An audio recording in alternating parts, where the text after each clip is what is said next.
Greetings, I'm your host, Dr. Wolfula. Like many of you, for some reason, I have a Netflix account. I'm not sure why, but recently they added one new movie that isn't 25 years old, and, of course, it's the Goosebumps movie. So I watched that because I watched all of Daredevil already. I figure I might as well review Goosebumps because you guys love stupid shit like that.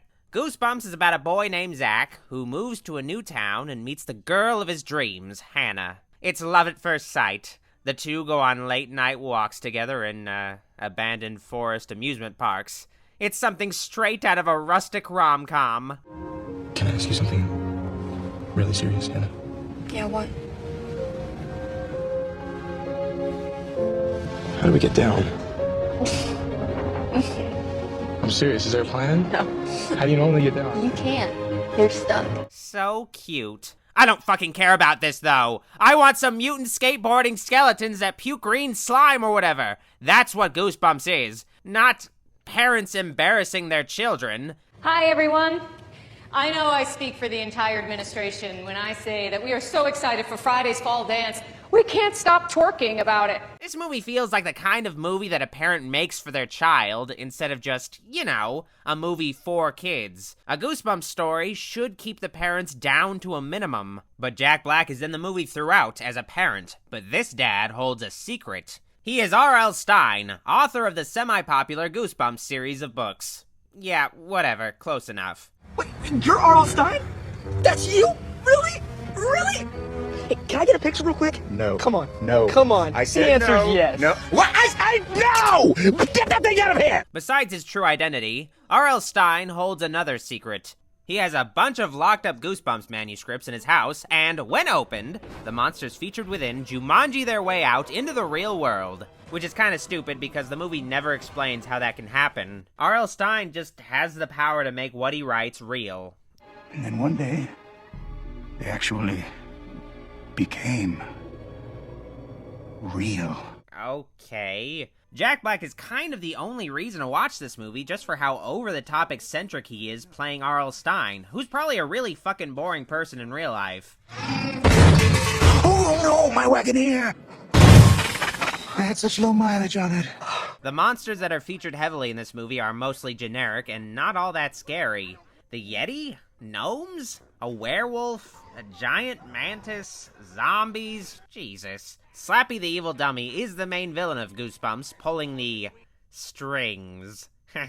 Get it? Anyway, Jack Black also plays Slappy because of some duality shit probably, but also probably because Jack Black is expensive, and they might as well get him to play as many characters as possible. So what's the plan, friend? You must have brought me out for something fun.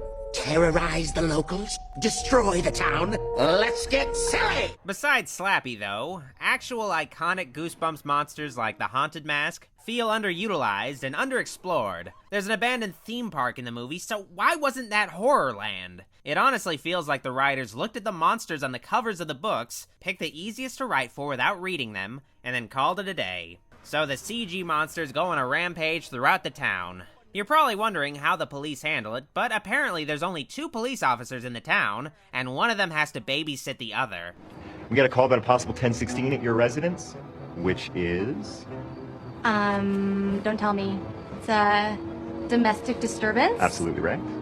Really? This Goosebumps movie has great female characters, so RL and the gang have to stop the monsters themselves and return them to their books. It would be great if Jack Black was around at all times, but sometimes his character is off elsewhere writing a book that will trap the monsters. Cold was the night. So instead we're stuck with boring old Hannah and Zach, who look like they wish they were in a Hunger Games movie instead. There is the sidekick character named Champ, who at least tries to put an effort into his performance. Do you have Del I can borrow? What? No. Why? I'm parched. Well, just take one. I'm sure they'll understand. Really? Ha. Lemonade, grape, or strawberry? Good God, man. Here. Orange. One of the most shameful things about this movie is the fact that Danny Elfman surprisingly composed it, and the score is just forgettable. You'd seriously think Goosebumps would be the kind of thing that would get him to work, but his music is just...